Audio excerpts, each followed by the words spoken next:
Cheesehead TV brings you two guys who like to think they know something about football.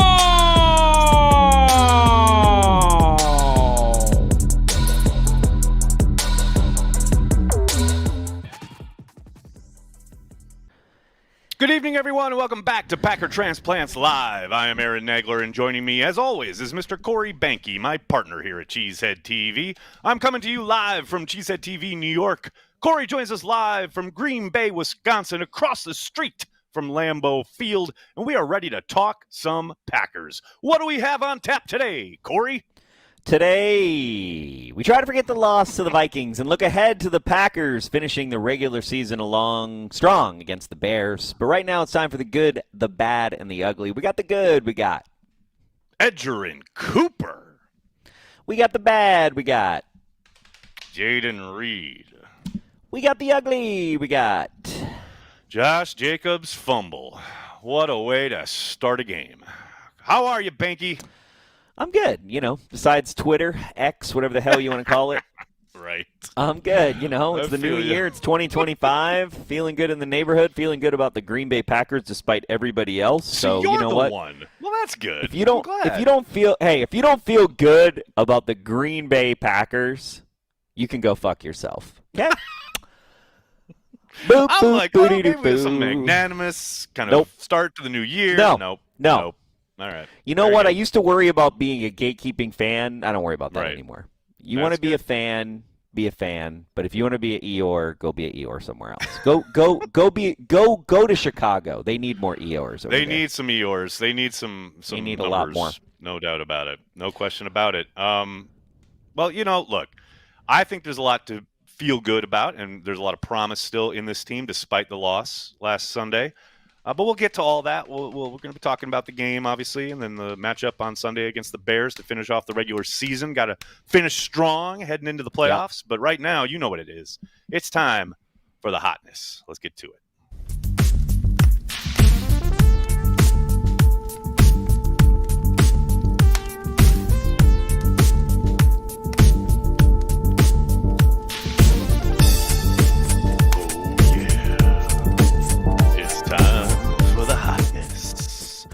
That's right. And, I know it feels like there probably wasn't a whole lot to choose from in this game, but you would be incorrect. There were a number of phenomenal plays from the green and gold. And you know what? I've tried to kind of cut this, Corey, to edit it a little bit differently than I did last week since that we hit the some kind of trigger. Got the demonetization, had to edit it out from the VOD. But, hey, I'm going to keep going, baby. I don't care. Because this play from Carrington Valentine is absolutely incredible. You talk about everything we heard this summer, vision-based defense. Here's a perfect example of what LaFleur and Hafley were talking about in training camp when they talked about this scheme and having eyes on the quarterback. Let's take a look at this play where you got Jefferson widening out the formation. You see that's Valentine at the bottom of the screen. He knows he's got the linebacker coming over into the flat. He sees Jefferson as the main threat, but he gets vision on the quarterback, sees the ball coming out, makes a play on the ball. Please, Jesus, going forward, just hang on to the football. And I heard LaFleur at his presser on Monday saying, yes, we have spoken to Carrington about this because, he was holding it loose in that return out in Seattle, holding it loose there in Minnesota. We love the plays, love the big plays, but let's hold on to the football. But that's just awesome work from Carrington Valentine, who I thought had a really good game. That's the hotness. That is the hotness. Before we get going to Packers news, let's give a shout out to our good friends over at Nicolay Law. At Nicolay Law, their mission is to help you navigate the challenging time that arrives after suffering an injury in an accident and restore your peace of mind knowing you and your family are protected during your recovery and beyond. And unlike some other firms, when you hire Nicolay, you get an actual attorney. Stays on your case and is your main point of contact throughout. Check out the link in the description of this video for more information and to give yourself some peace of mind. I don't feel like you need some peace of mind, though, Corey. I feel like you're in a pretty good spot right now as far as the green and gold is concerned. I would have liked them to win, but as we all would. But, right. I just had different takeaways than everybody else from that game. And I got to watch it while I was rehearsing. And I don't know. I just had a different mentality from everyone else that I think was the loudest on Twitter. That doesn't mean everyone Right. else Well, out there, but that's that's saying right? something Yeah. else. But I just haven't seen that kind of like. It just felt like all the people. Maybe that's what it is. We talked about this in rehearsal. It just felt like all of the people that had been holding inside the fact that they hate how the Packers operate. This became their evidence game. When, like, to Right. me, it's like. Neither of these games matter. We could lose to the Bears. It does not matter. It does. Yeah, the winning or beating. It just doesn't matter. We're already in the playoffs. Like, it doesn't matter on any level, way, shape, or form. And it just felt like it was the end of the world for the Packers. And all these people coming out that know Right. nothing. I mean, it's just funny. Like, how many times I get told I don't know ball, and I'm just like, okay, well, you're saying the dumbest shit I've ever seen in my life. So there's that. I don't know. I'm over it, I guess. I got the show to vent, so Yeah, I'll be venting all show. we will. There will be plenty of opportunities to vent because there's some frustrating moments in that game, no question about it. Of course. I hear you, though. I hear you. It was built up to be this huge showdown, which, look, it is a test It against is. a really good team. There's no doubt about that. But ultimately, yeah, they have an opportunity in front of them. Key words, in front of them. That's a game that they can learn from, grow from.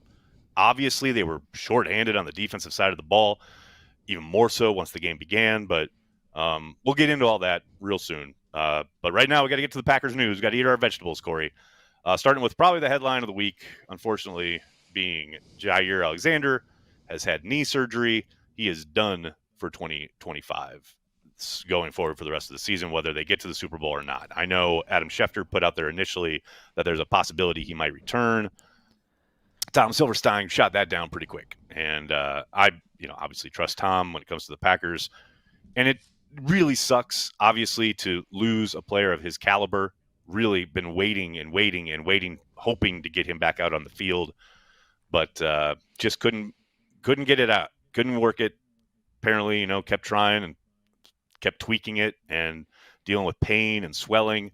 And I tell you what, Corey, as soon as I heard Tom Pelissero say swelling in the knee on NFL Network Sunday morning, I thought, oh boy, here we go. And I'm not going to lie. I had some flashbacks to David Bakhtiari and dealing with all that. And you hate it. You hate it for the player. Obviously hate it for the team. But, Jair is done. And we'll see going forward what transpires this offseason, because I suspect there's a decent chance the Packers will move on. I hate it for him. I do too. The financial implications are really bad. Him being top, he's the second highest or third highest paid. He's around there, yeah. Kenny, I think like here's the thing. But regardless he'll get paid, of those implications, Right. Regardless of those implications, I feel bad for Jair. As do I. I'm right there with you.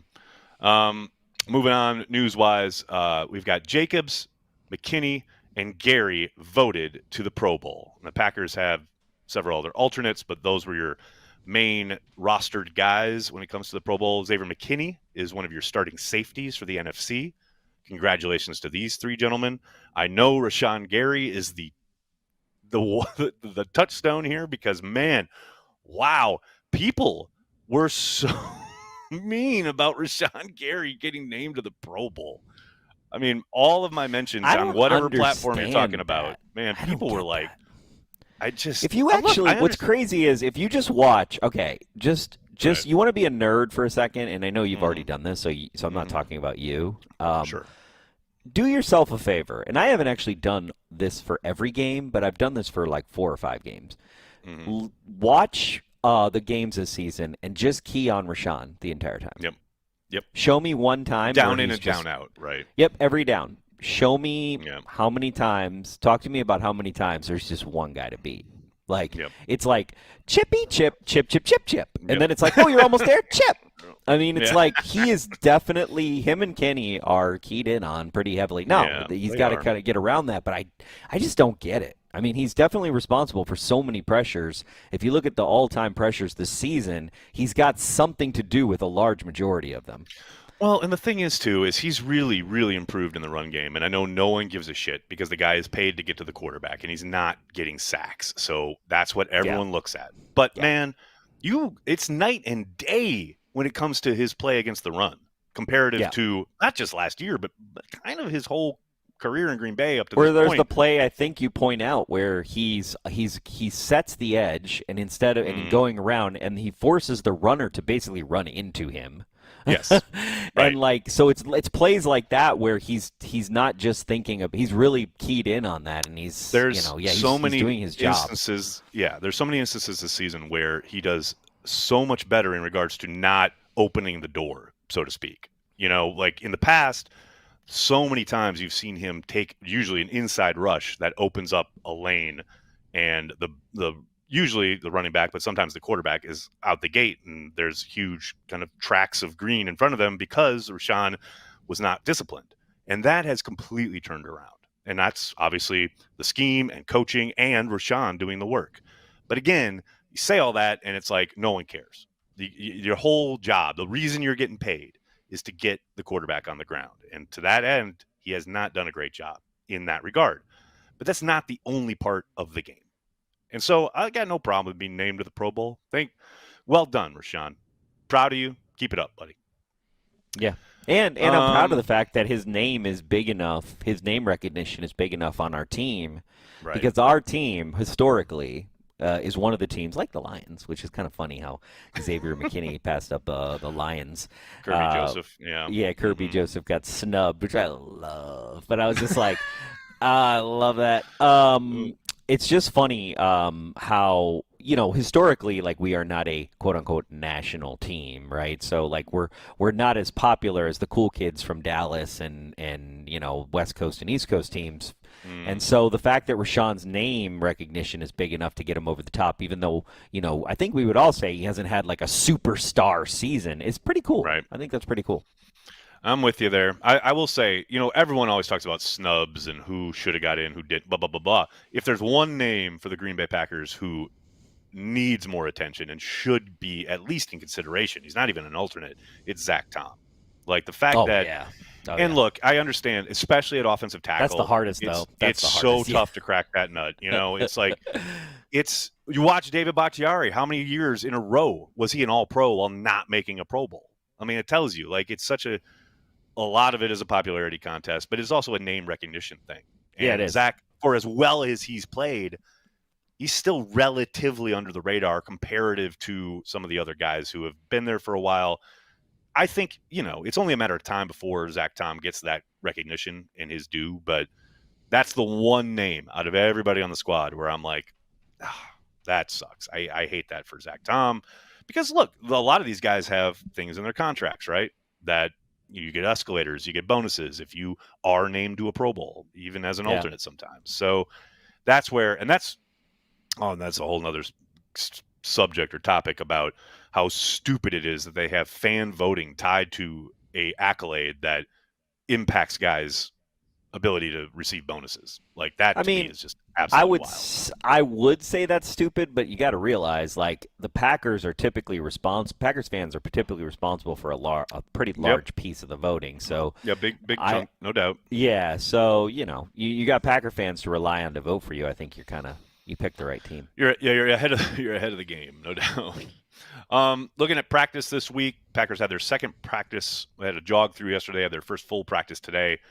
It really feels like that they'll be kind of shutting most of these guys down for this week as well as last week, getting ready for the playoffs, which I completely understand. You've got Quay Walker, Williams, Brenton Cox Jr., Zane Anderson not practicing. Christian Watson as well, which, again, I totally understand. I got no problem with any of these guys sitting out. Now, the one there that probably concerns me the most is Brenton Cox Jr. because that's a new injury. All these other guys, it's stuff we knew about and they understand. Some guys are coming back from concussion, ankles, whatever. But, man, Brenton Cox Jr. dealing with a foot injury. He's been one of the really consistent players at edge for the Packers. And he has been did not participate for these last 2 days. So hopefully, even if he has to sit on Sunday, he's ready for the playoffs because I think, as crazy as it sounds, like they need Brenton Cox Jr. out there whenever they play a playoff game. I agree. And then, speaking of who's going to play, and who's you're talking about injured players, so I have nothing to say. I know. I got you.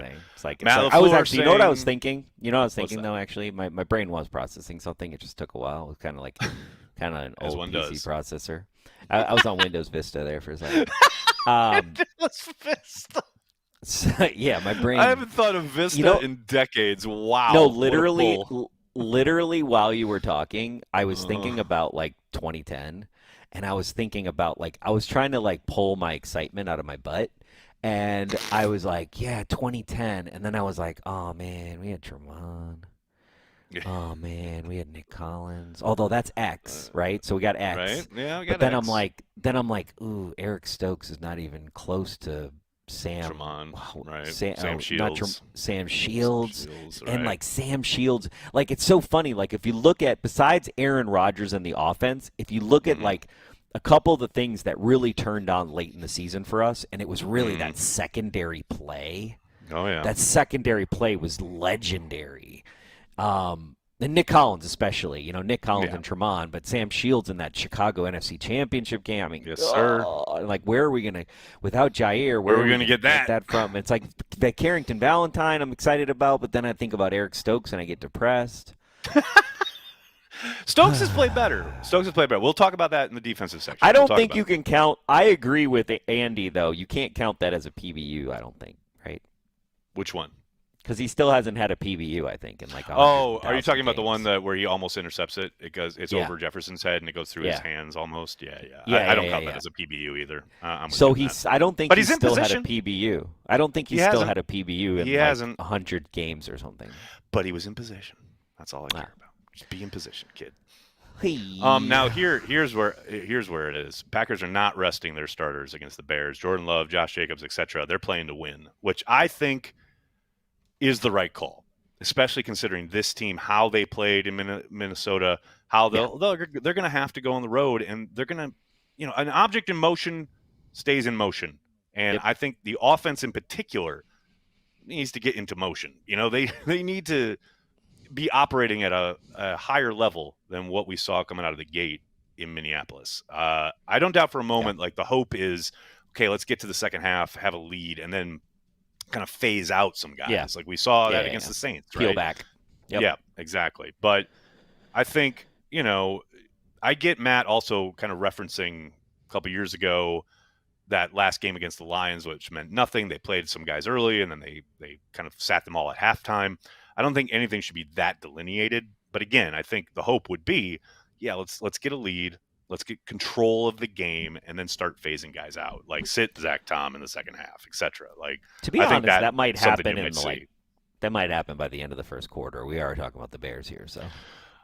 Dude, it took us a blocked field goal to win last time. I ain't taking nothing for granted. I'm playing to win, but the defense in particular in Chicago is not a joke. I'm just saying. I'm not saying. I'm just saying. Finally, Corey, here's the most exciting news of the week. The most exciting news of the week. The Packers are reportedly playing in Ireland in 2025. Okay, before I get excited about this, what do we know about this? Who do we have this on 1265 knowledge? No, I checked, and no one is willing to comment. Yeah, it's like a reporter from Pittsburgh, but right? It's two reporters. It's Jerry Dulac, who is very old school, been there forever, has that team so there's on two lockdown. Sources from him. He was the one who initially reported that the Steelers will be playing in Ireland next year. That's on lockdown. Then there was, I can't remember the gentleman's name, who works, he's kind of the Bill Huber of the Steelers. He's their Sports Illustrated guy. Okay. And he reported that the Packers are going to be the opponent for the Steelers. So what do we think the source is here, though? Steelers are the source. Clearly. The NFL, probably. No, one is Steelers and the other is the NFL. That'll be my. But why would the NFL leak that right now? No, who knows? It might not be a leak. It might be actual reporting, Corey. I was reporting from the NFL. That's adorable. Oh, yeah! Come on now. You never know what's going on behind closed doors. I'm just saying. I gotta pray. I think Corey, I'm excited. Packers are going to Ireland. I'm excited. I mean, the reality is, apparently I was reading about this, there are 2 stadiums that the NFL could play in Dublin. Yep. But it's pretty much going to be Dublin if it's in Ireland. Yep. And there's one that looks a lot like Lambeau in the sense that it's like plopped down in the middle of a neighborhood. That's where I'm hoping it's at. Like, let's go. I cannot wait. Cannot wait. I'm excited. What, do they play soccer there? Yes, of course.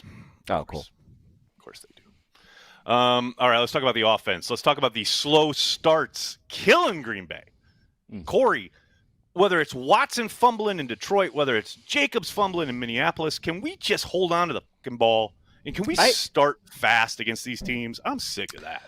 I agree, but I know he doesn't want to hear this, and I know he doesn't care, but I really blame Matt LaFleur for the first and second quarter. Like, I don't understand. How so? I just think that the defensive coordinator for the Vikings just has his number. Like, the Vikings have our number when it comes to coaching, and we just got outcoached on so many levels. Not defensively necessarily, but offensively. Just the way they disguise their blitzes, just not having the confidence. Okay, I understand Josh Jacobs fumbled, right? I get that. Okay, right. Cool. But you know what? That drive was pretty good. They were like, it was going. It was happening. It was cooking. It was right? headed to the end zone, no doubt. So then we come back and we're like, you know what? We're scared of Josh Jacobs fumbling, so we're going to do some shit we always do and go 3 and out. It's like, come on. It's like, it was working, and also, like, he's your workhorse. Like, give him as well as Josh Jacobs has played, as anybody, just give him a fumble. Like, you give him, okay, he got a fumble. So what? It should have no bearing on your coaching decision, and I do feel like he based so much on that, and it set us off from the first quarter on after that, and in a bad way offensively. Yeah, I mean, what's funny is that, like, okay, yeah, the fumble happens, but then the defense steps up, right? Forces a punt, and then they get the ball back deep in their own end. What you mentioned, the 3 and out, the defense stands up again, and the Packers get the ball back and then march and get points. They're up 3-0 to start that game. But then, yeah, they spent essentially 2+ quarters pissing around. And I mean, Jordan didn't look good. Why do you think like he was in rhythm? Why do you think you can fucking 5-step drop in Vikings bird killing stadium? Right. Why do you think this? What world are you living in where you're like, you know what we're missing? A 5-step drop. Let's do it. Fuck it. Let's do it. We can throw this ball down the field.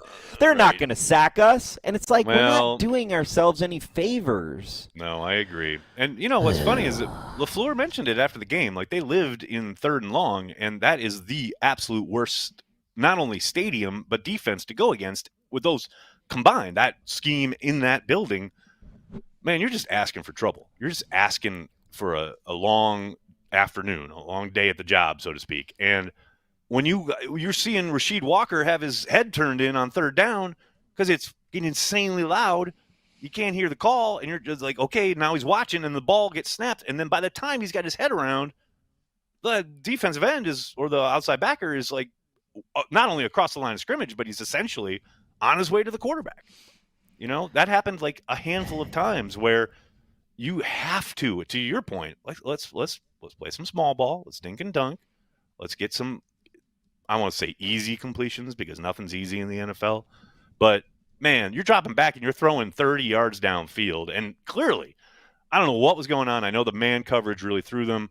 The amount of man coverage really threw them. But, man, Jordan, outside the numbers, he's throwing it in very different spots from where his receivers are breaking. I don't know what was going on with the timing. But, yeah, a lot of that. Well, and also, you spend an entire season making fucking Emmanuel Wilson look like Dorsey Levens on a screen. You got Jaden Reed can run wide receiver screens. You got Kraft. You can run screen. You could literally keep running all kinds of screens and confuse the shit out of them. We choose not to. Everybody arguing with me on Twitter. Oh, well, then they showed the pressure, and then where the screens were going to go, and then you got to get. It's like, shut the Twitter fuck voice. Up. I fucking hate Twitter. Oh my God! Great. Don't get me fucking started with people on Twitter. I'm over everyone judging a season by a game. No, yeah, I feel that.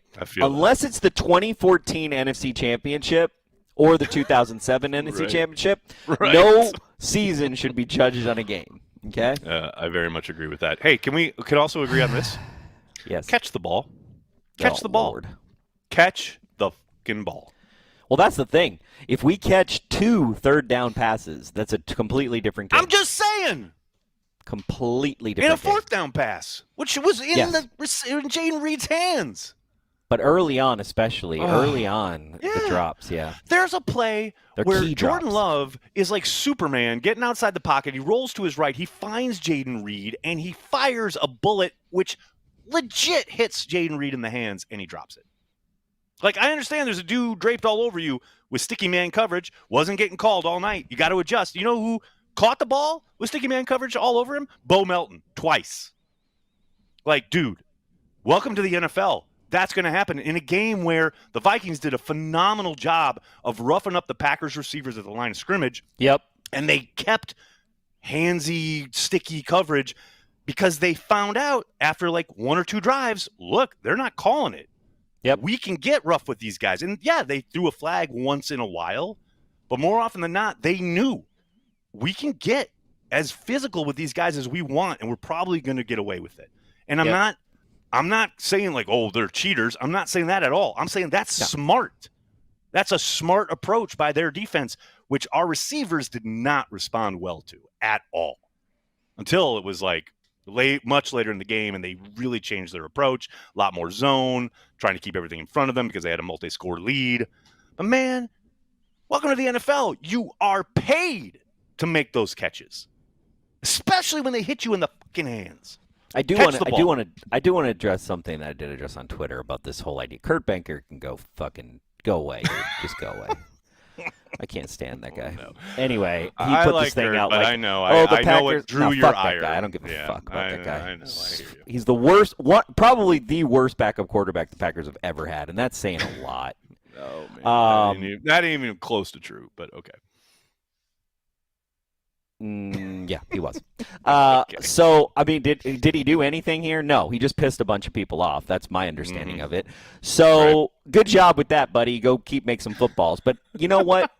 Thinking you know what the Packers need is really dumb, okay? So, can we just You want to talk about it? You want to get it out? I was going to wait till Blogosphere, but you can do it now if you need to. No. I just everyone I'm okay.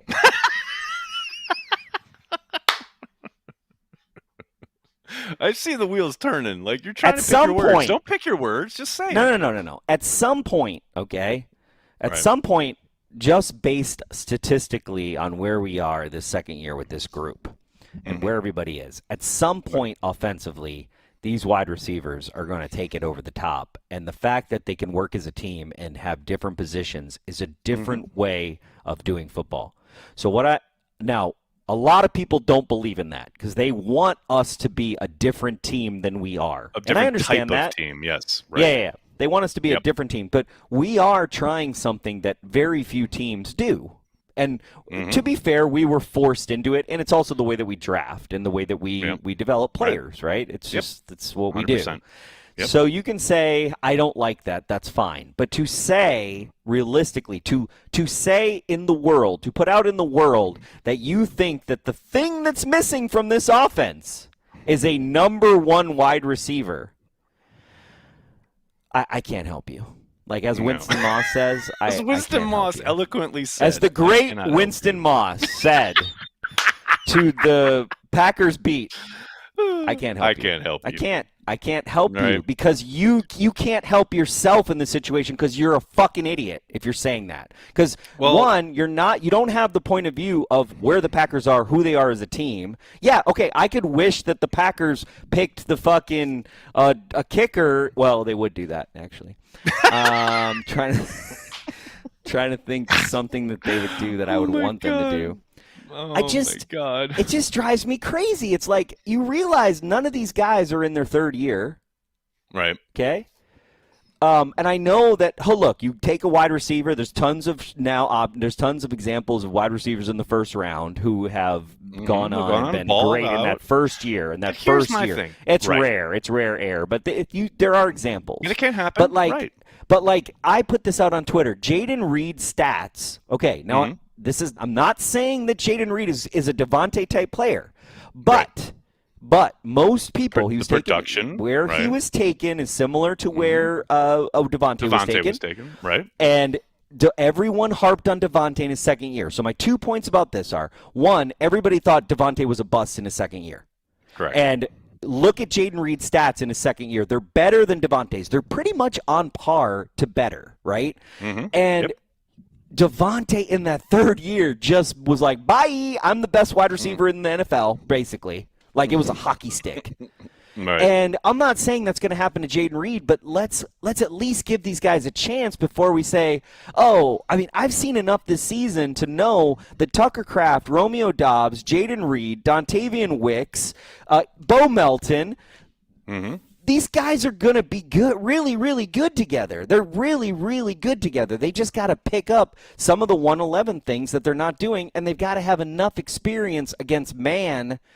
You know, how much experience these wide receivers have against man. That I think the Vikings kind of that's the difference flipped the script on them there, right? Yeah, to Matt's point, he wasn't anticipating man, so we didn't practice against man. And people want to point to like 2 or 3 plays where there was nobody open. Yeah, well, we fucking we picked a shitty play on that time. The Vikings picked the right play. Right. Move on to the next fucking play. It's not a strategy or philosophy against the Green Bay Packers offense, and that's what I'm trying to put into words. That's annoying.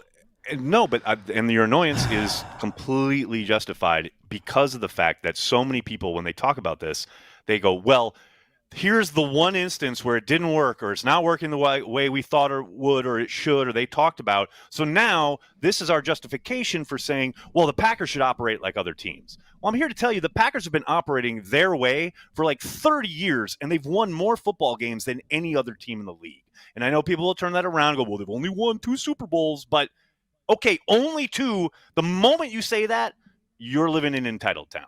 The Packers know what the fuck they're doing. They operate in a very specific way, and it might be different than how other teams operate, but it's really fucking successful. So one game, one problematic output does not wipe away 30 years of success in how they operate. So when everyone talks about they need a first-round wide receiver, I thought we left that all behind. I thought we'd already gotten past the point of saying, well, they got to draft someone in the first round. I really thought we were past all that nonsense. But to your point, Corey, it all returned on Sunday. Over 30% of the teams in the NFL have never won a Super Bowl. Yep. But the Packers have only won 2 in the last 30 years. Only 2. I can't figure out math because I know there's 32 teams and 12 teams haven't won the Super Bowl. So I know that's more than 30%, but I wish my brain was good enough to be able to go, that's 34.75%. 34.75643%. I love that we really took way too much time on that. Are they saving early play action?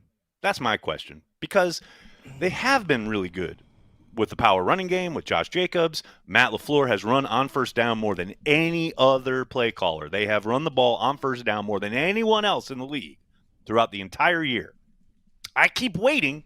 I don't think it's going to happen against the Bears, but maybe is this let's see what happens in the playoffs kind of thing? Because I think they could kill if they started calling play action on first downs. And now they did some of that in mini, but I think, you're talking about opening things up a little bit, getting Jordan in some kind of rhythm.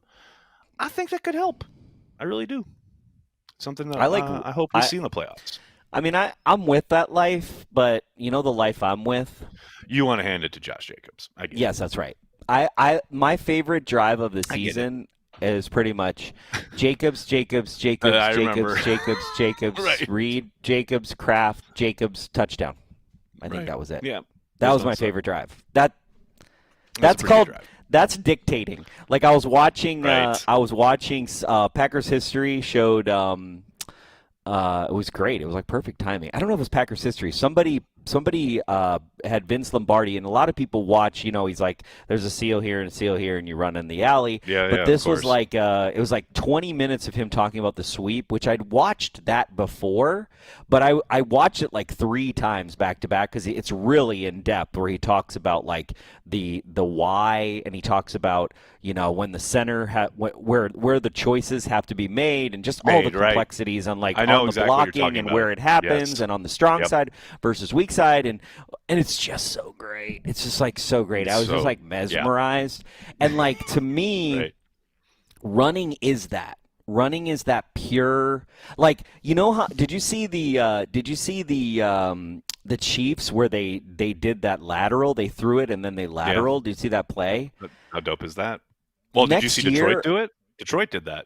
Detroit did it on Monday Night Football against the 49ers. Oh, yeah, that's what I meant. It was Detroit. Sorry. It was Detroit. It was Detroit. You probably remember. Right, but you probably remember the No, Chiefs the one I'm talking about is Detroit. Times, that just happened. Detroit it just did happened. Yeah. It just happened, right? It was because it was Dan Campbell. And like there's a lot of things, when you watch Dan Campbell, like everybody's got this problem with how aggressive he is, blah blah blah blah blah, blah, blah. And just kind of like Matt LaFleur, like I don't get hung up on like we could have won that game if they don't call the offsides penalty and a couple people don't drop the ball. And then everybody piles on with well, Matt LaFleur shouldn't have gone for it, and blah, blah, blah, blah. Now, I have quibbled. There was a game I quibbled with him where he should have taken the points early.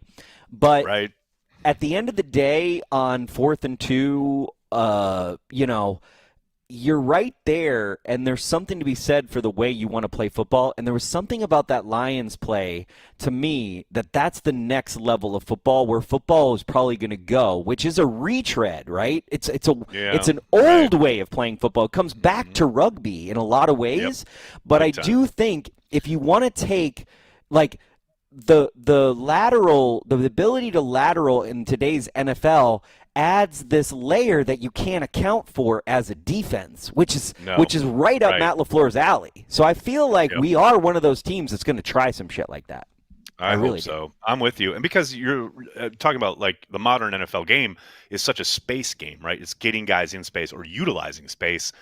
And man, that Detroit play was awesome because they legit had a tight end downfield ready to block when the lateral occurs up that right sideline. I'm with you. I think the Packers could maybe start dabbling in some of that down the stretch. Let's switch it over to the defensive side of the ball. Man, I'm sick of people dogging the Packers defense after that Minnesota game because I thought Hafley called a hell of a game. He's playing the hand he was dealt. Early in that game, we talked about it on offense. Packers cough up the ball and then go 3 and out, and the Vikings scored 0 points until Devontae Wyatt goes out with a concussion, and Zane Anderson goes out with a concussion.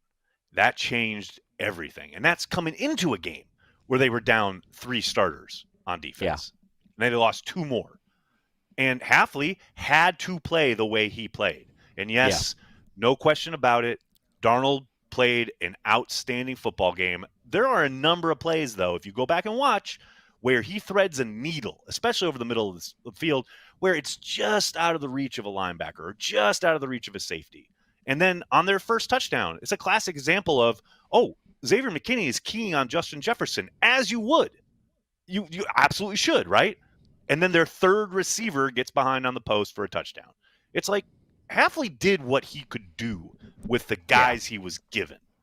Naylor and was people talking about, he needs to them, blitz bro. more, he needs to play press man, etc. It's like, okay, if he does that, everyone's begging him to do against the Vikings, they score 40 in that game. Oh, 100%. You know what I mean? But Naylor was dogging them, bro. He had a great game. He had a great game. God. I never even knew who that dude was until that game. I was like, now you know. Neither did Matt LaFleur. Matt LaFleur was like, who the fuck is that guy? But I mean, to that point, like you go into a game going, we don't want Jefferson and Addison to kill us, right? Yeah. And for the most part, they didn't. Like, yes, they had big plays at certain points, but certainly with Justin Jefferson, they kept the lid on him for much of the first part of the game. You know, it's like it drives me insane where people are like, oh, it's Joe Barry 2.0. If Joe Barry was calling that game, it would have been 45 to 22 or whatever. You cannot compare Hafley to Jeff Barry. What's his name? Right. I don't know. I can't remember. I know his last name was Barry. You cannot compare them. If you've been watching this season at all, there's no comparison. Come on, be real. It's just funny when people don't. Yeah, I just think it's. Edgerrin Cooper is going to be special. Edgerrin Cooper is going to be special. I'm excited about this kid. We talk about pass coverage though. It's like that's the area where he needs to improve. Right. As awesome as he is against the run, triggering, seeing things sideline to sideline, making so many tackles for loss. I mean, there's one play in particular where Aaron Jones thought he was out the gate, and Edgerrin Cooper just erased it, like to a 1-yard gain. It looked like it was going to be like a 10-yarder, and Cooper just stops him like a yard out. It's impressive, and it's the kind of thing we have not seen in Green Bay at inside linebacker in decades. I mean, he has got the ability to be very, very special. I'm very excited about this kid. Yeah, he's definitely been one of the most exciting defensive players this year. For sure. No question. Besides X. Unfortunately, the pass rush somewhat disappeared. Now, the one interception they got was due to the fact that the pocket got constricted and there was pressure on the quarterback. But, man, there were way too many times where Darnold's allowed to sit back there and kind of pick things apart, right? He did have an awesome game. A lot of that was because of the lack of pass rush. This is the story of the Green Bay Packers 2024-25, to be honest with you. If there's one thing, I've just been promised sacks so many times that I'm just disappointed. And I did not promise you sacks this time, I know. No, I didn't even promise. I didn't even promise myself sacks this time. But I'm just saying, if there's one disappointment, if there's one thing I would point to as like a disappointing thing, it's the lack of a pass rush when we need it. Yep. Oh God, that's well stated. That is well stated because it goes back to the end of the game, right? When you desperately need that stop and you can't get it. Yeah, that's a hard way to live. And I don't think it's necessarily like I think it's a little bit more like X's and O's and not necessarily Jimmy's and Joe's. And I do think it's a little bit of like, hey, maybe I'm overthinking this, but I do think what we've gotten better at is we've been better at containing, and we've gotten better at run defense. And I do think some of the sacrifice of that, and I'm not saying that they don't complement each other. Right, but they're not saying. I think when you're trying to do one thing, sometimes you get worse at another thing, right? And I wonder how much of that we've gotten so much better at, like containing a running quarterback, which is really important. Yeah. We've gotten better at our run defense. We've gotten better, but at the same time, when we want to generate pressure, it's usually not going to happen unless it's a subpar team. Yep, exactly. And that's going to be the biggest question going into the playoffs. No doubt about it. That is the number one concern if you need to use that kind of terminology. But also, you know what else is funny while we're still here on the Vikings? Because this is before, now I can't talk about the Vikings. I guess I can later. But Vikings fans are hilarious. Oh boy. Here we go. Okay. Vikings fans, and I love that we've gotten more popular on social media. I don't know if we're more popular, but more. I don't know that there's something for Vikings fans and Lions fans like us, and so they'll come to us and they'll start talking trash and stuff.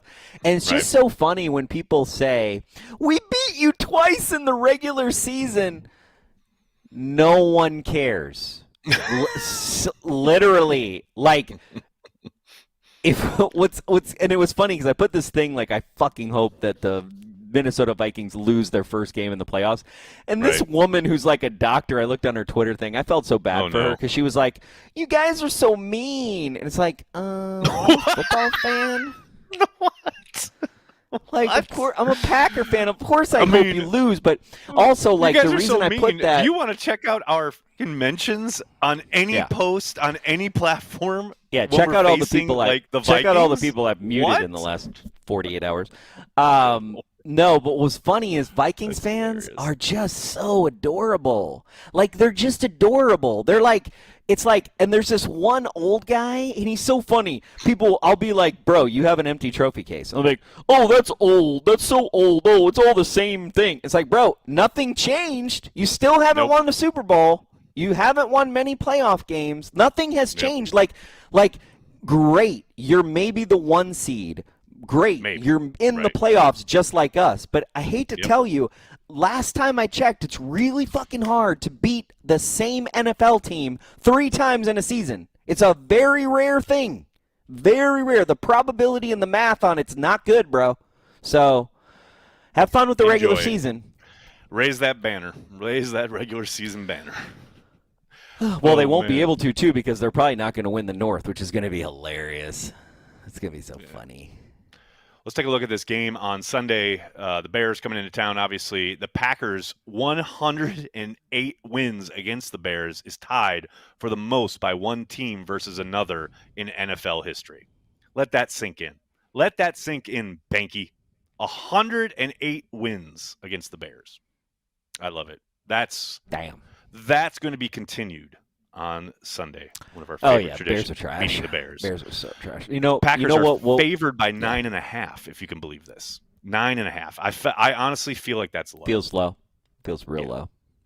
It does feel low. There are a lot of different ways you can illustrate how poor the Bears have been all season long, especially on offense. Caleb Williams has been sacked 1 billion times, and that probably contributes to this one metric that I thought was fucking hilarious. The Bears rank dead last in net yards per play at negative 1.2. Negative. How is that 1.2? Because you take so many sacks. It's like you're just moving backwards. Damn. But damn, that's a lot of sacks, bro. Yes, it is. Damn. Yeah, dude, he's like up there with like what's his name? David Carr back in the day.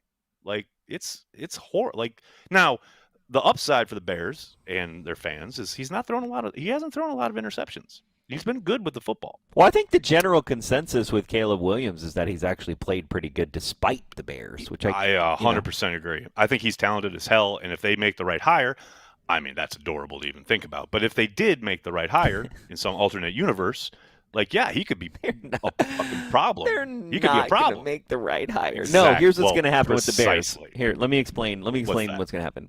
They're going to lose Sunday, and then the regular season's going to go by. We're not going to hear from Bears fans except for except for Big Cat because he has the show and because that's like one of the highest rated podcasts. So then that's the only Bears fan we'll hear from for a while. But he won't be talking about the Bears. Then the draft will happen. Yes. And from the first day of the draft, Thursday, that Thursday here in Green Bay, from that point until the end of training camp, the Bears are going to win the NFC North. We know this because this is how, right? They're going to be the greatest team the NFC North has ever seen. Yep. They're going to win one game, and you're never going to hear the end of it. They're going to win that first game, maybe the first 2. Yep. Yeah, and they're just not going to remember the regular season. It's like Bears fans are the greatest off-season fans in the world. Correct. Vikings fans are the greatest regular season fans in the world. Right. And Packers fans, we wait till the postseason, baby. Yeah, that's right, baby. Come on now. Oh, I love it. Let's give a shout-out to our friends over at Prize Picks. Can't wait for this weekend. Prize Picks is daily fantasy sports made easy. You just select 2 or more players, pick more or less on their projected stats, and place your entry. Quick withdrawals, easy gameplay, and an enormous selection of players and stat types are what make Prize Picks the #1 daily fantasy sports app. Go to prizepicks.com, use code CHTV, spend $5 on lineups, and get $50 instantly. There's a link in the description of this video. And Corey Behnke, can I tell you something? I have, had some success on Prize Picks this season, but I haven't had a ton of success with Packers games. But this past weekend, this Vikings game, I won $150. My lineup, all 4 of them, all hit. Come on now. So you're like the Bears? You have negative $1.2 now? Sir, no. I'm still positive. Come on now. Give me some love. I'm still ahead. So what you're telling me is you're like a Vikings fan at Prize Picks. Why you gotta be hurtful? Why you gotta hurt me? I don't understand. All right, let's get. Well, at least you're not a Bears fan of Prize Picks. So there's that. Let's get the blogosphere.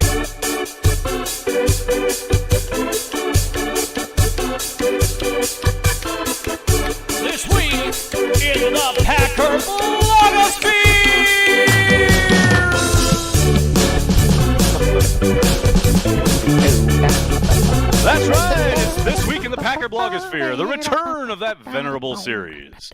All right, Corey, we have 3 clips in blogosphere this week, and all 3 of them are somewhat lengthy, but I did think it was important to hit on all 3 ways to get shut down on YouTube. Starting exactly. 1. We'll see. But first, it's Mark Tauscher post-game talking about Matt LaFleur being way too uptight about things, and I could not agree with this more if I tried. Roll it. I think I'm going to thought Kevin O'Connell ate LaFleur's lunch today. Agree. LaFleur has got to – I love his passion. He's got to get himself under – I feel like he lets his emotions get the better of him too many times. He is just over there and just – you see and feel – players want to see calmness. You want to see a coach go crazy from time to time. You can't be every third down that doesn't happen or every penalty.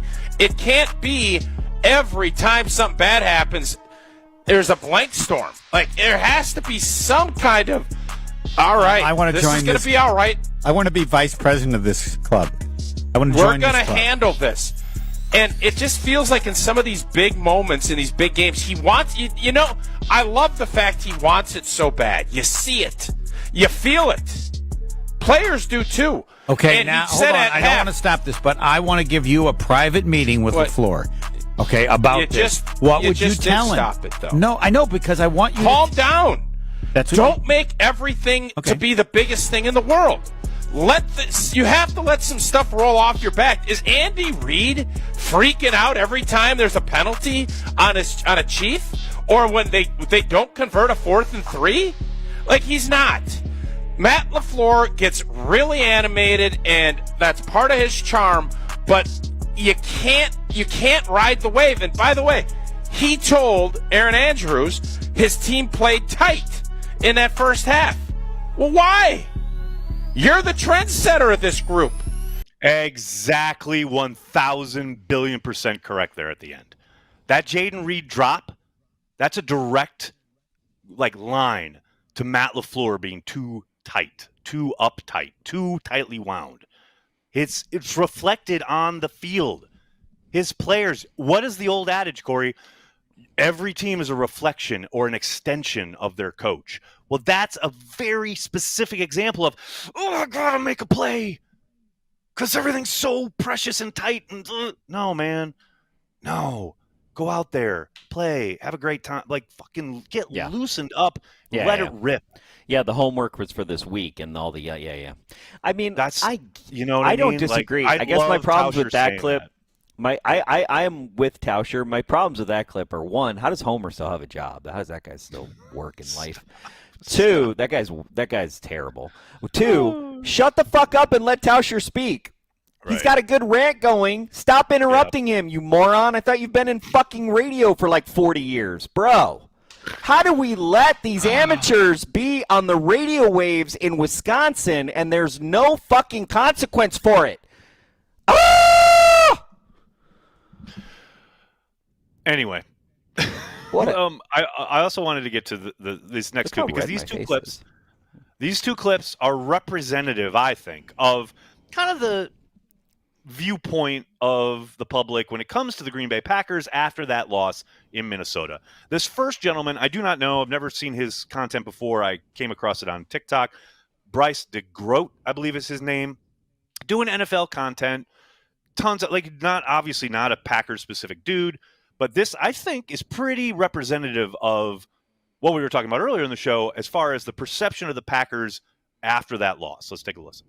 I hate saying it, but the Packers are pretenders and not contenders, and there is a very good shot that they're a first-round exit in the playoffs. And unlike everyone else, I've been so hesitant with this Green Bay team all season, but yesterday against the Vikings showed me everything I needed to see. They have a lot of injuries, their red zone offense stinks, they have no alpha wide receiver, and their defense has a lot of holes in it. And yeah, if you look at their schedule, they're 11-5, but I am not impressed at all by their resume. First week of the season, they lost to the Eagles. They beat 2 bad teams in the Colts and the Titans. They got murdered by the Vikings. They had a couple decent wins against the Rams, Cardinals, Texans, and Jaguars, but none of these teams are that special. And then they got murdered by Detroit. Then 3 more wins that I'm not impressed with. The Bears, 49ers, Dolphins, 3 mediocre teams. They got murdered by Detroit again. Seattle, Saints. I am not impressed with any of these wins. And why don't you look at this? Packers against team with the worst record, 11-0.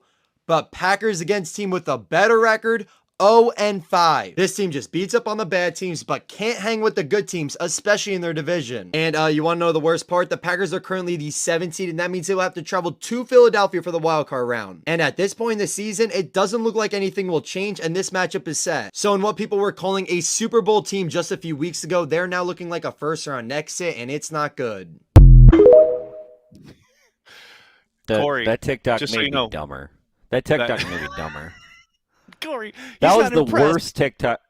Dude. He's not impressed, Corey. Okay, first off, we didn't get murdered by any of those teams. All those games were pretty freaking close, so that's what's crazy. Also, the teams he says that aren't very good, they are. Right. I mean, the Bears and the Jets are not very good, okay? Correct. Other than that, there's a lot of good teams in the NFL now that have beat a lot of other good teams. On the flip side, here's my buddy, Nick Costas, who...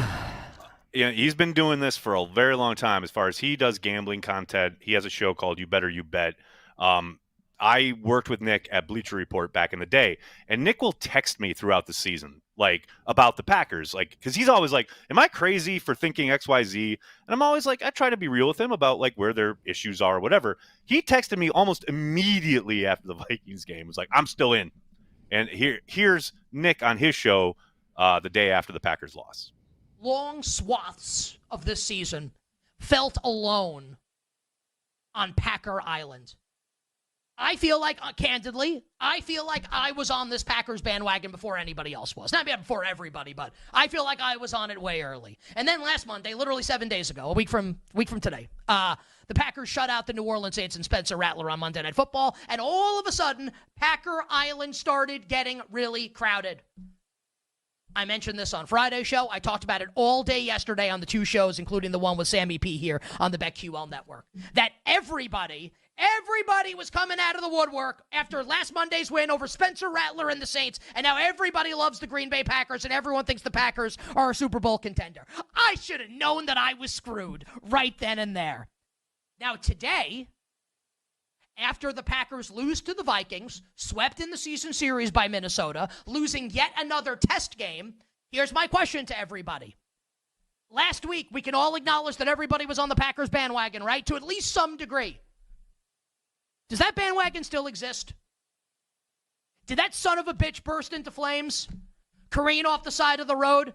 Taken over by Nordic men of ill repute? Is anybody still on the Packers bandwagon? Feels to me like everybody's now off of it. Except me. I'm still on it, baby. I still believe. Now look, maybe it's like, it's me. Hi, I'm the jackass. It's me. It's possible. It's possible, right? They've lost every test game. So why do I still believe? Why? Why do I still think the Packers can go on the road and win these huge games against the NFC elite? Probably going to have to go on the road to the Eagles on Wild Card weekend. Why do I think they can win these games? I love both Jordan and the emotion. I'm into both of them. I love Jordan Love. I believe in Matt LaFleur. With Christian Watson back, it changes everything. And I think the ultimate upside for this Packers team is still to go to the Super Bowl. And look, maybe people out there, maybe you're listening, you're watching, and you think I'm nuts, and maybe I am, and I acknowledge that. But I'm not out on the Green Bay Packers. Not yet.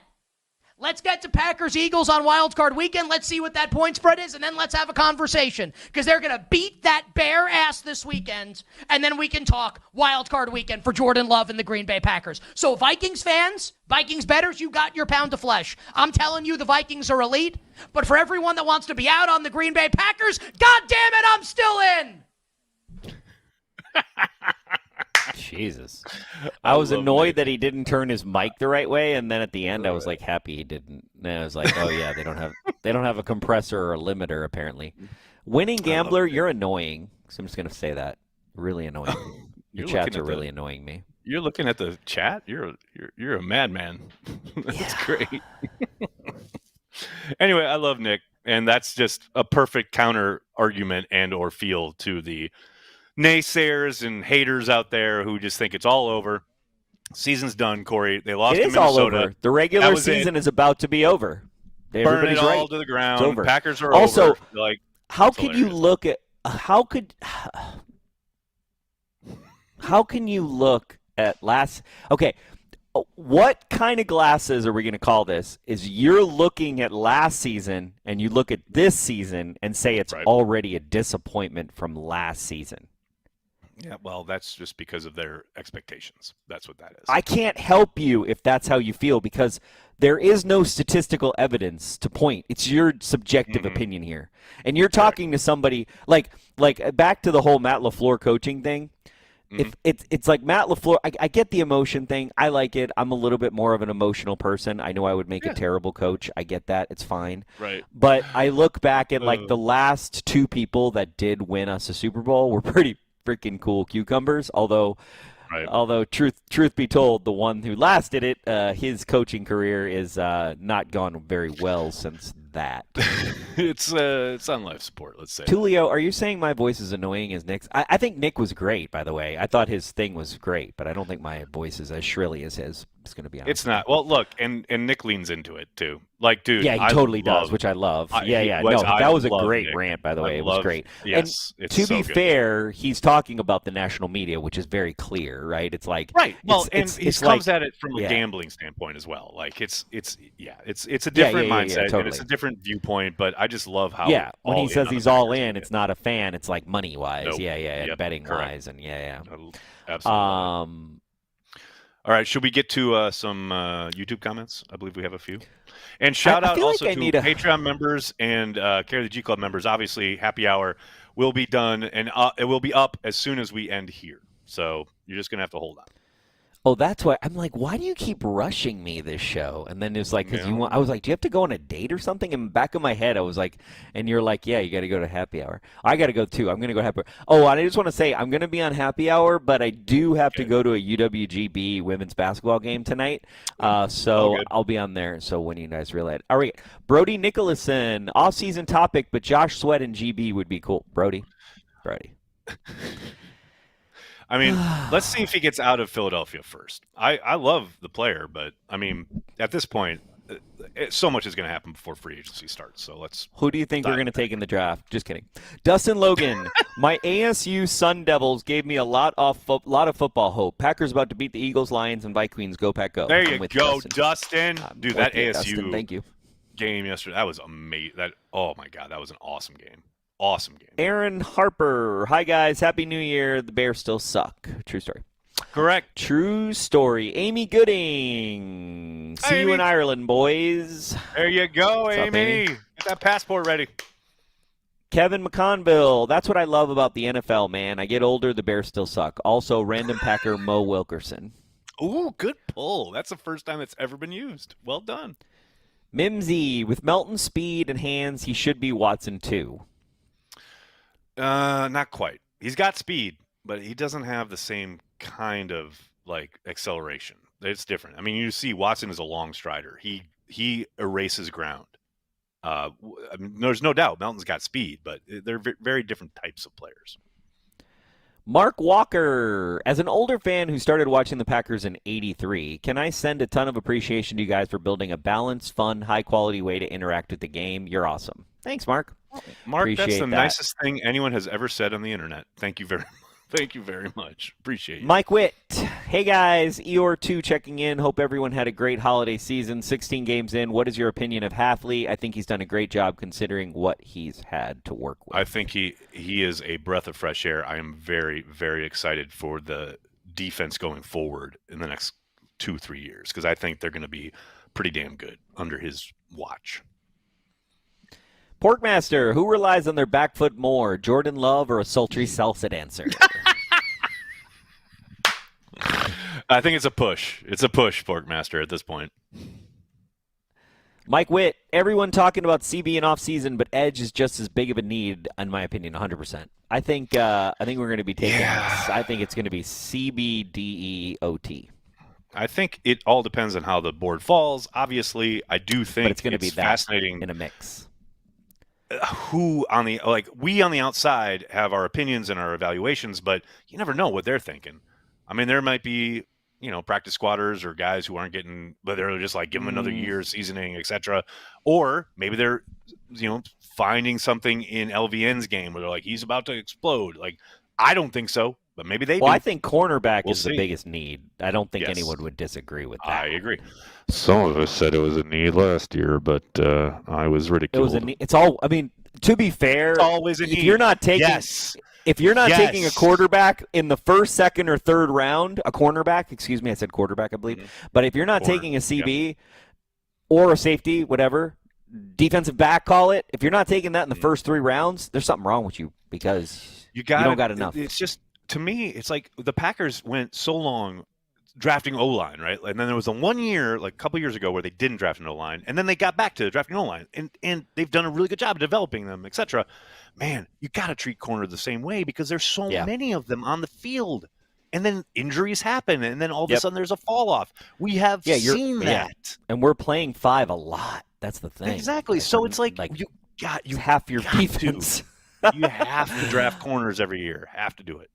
It's 40. I can't do math. It's 48. It's 46% of your defense. Yeah, it's a lot. Something like that. It's a lot. Also, I want to shout out. I think Porkmaster gave me the right. It was 37.5%. Yeah. 37.5% of teams have not won a Super Bowl. So stick that in your crop. There you go. Cheeto 0218. Chill, Corey, or not. Whatever. Do you? I feel like that's some Behnke bait. I feel like you were trying to do some Behnke bait and then you pulled it back. Cheeto. I feel like Cheeto was like, I got some Behnke bait, and then he's like, nah. I'm gonna turn this into a Twizzler. Mike Witt.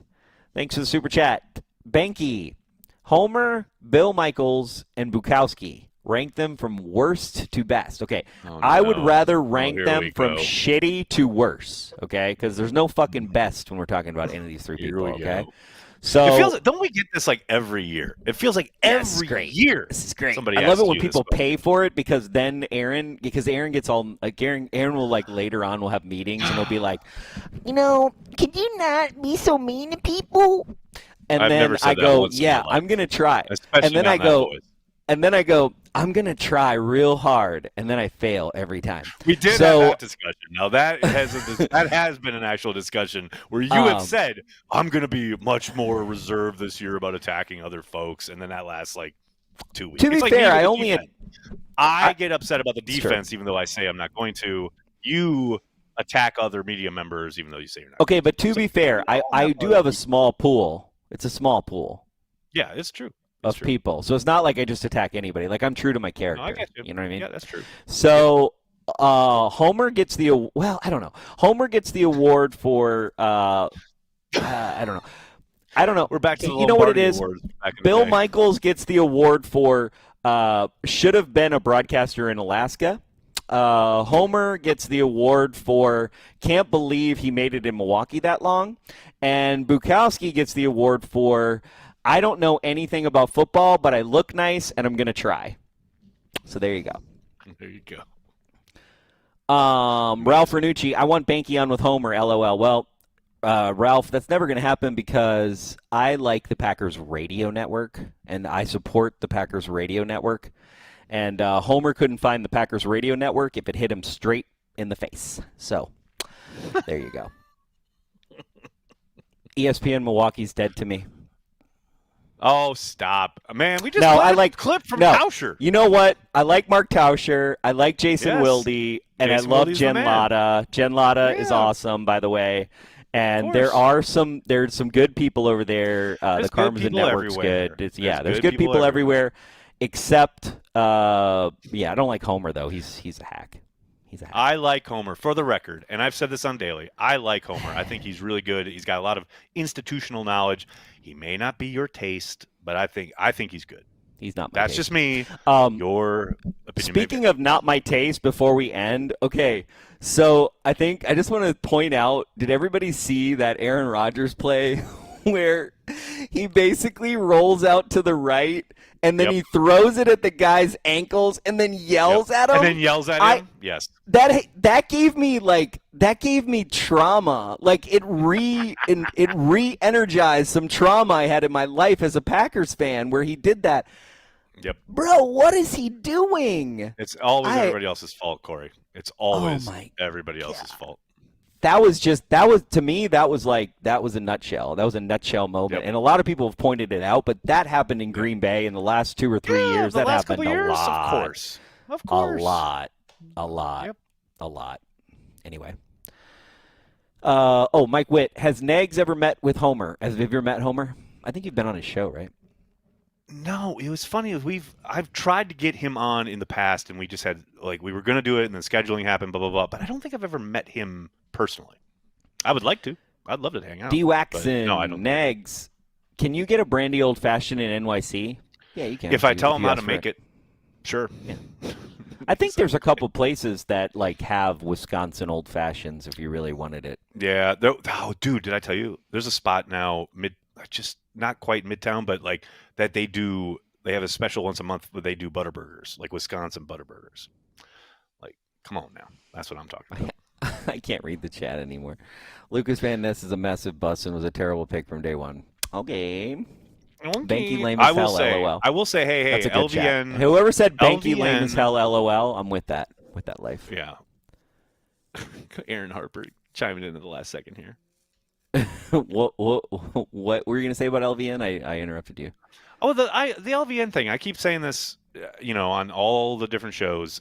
To me, it's he's super disappointing. There's no doubt about it.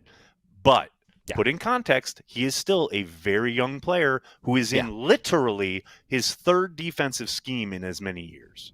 So a lot of ball game left on I LVN, understand that it's frustrating that you took this dude with a top 15 pick and he has been somewhat invisible. I completely understand that.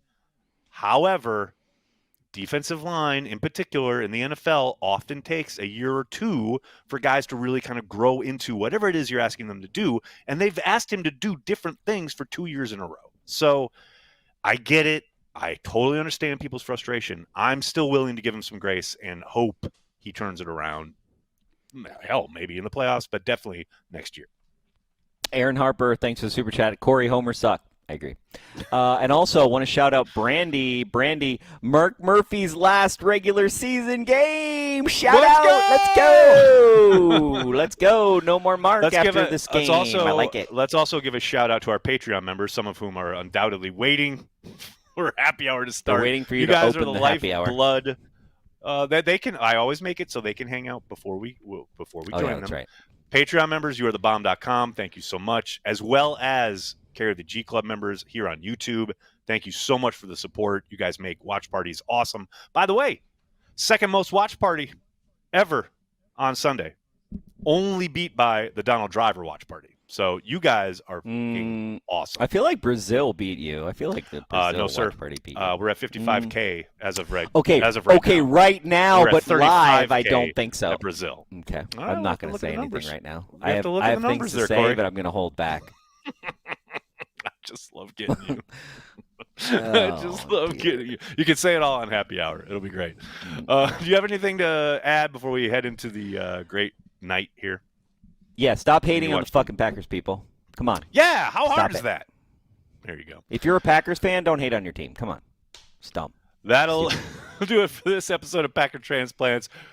Cannot thank you guys enough for making Cheesehead TV part of your daily Packers routine in any way. We are and will always be devoted to Green Bay Packers fans worldwide. I think it's a fluid situation, and we're I know you guys love it, especially Nagler. I can see you smirking at me right there. We're going to take it one day at a time, and just it's going to be fluid, though. That's all I can tell you.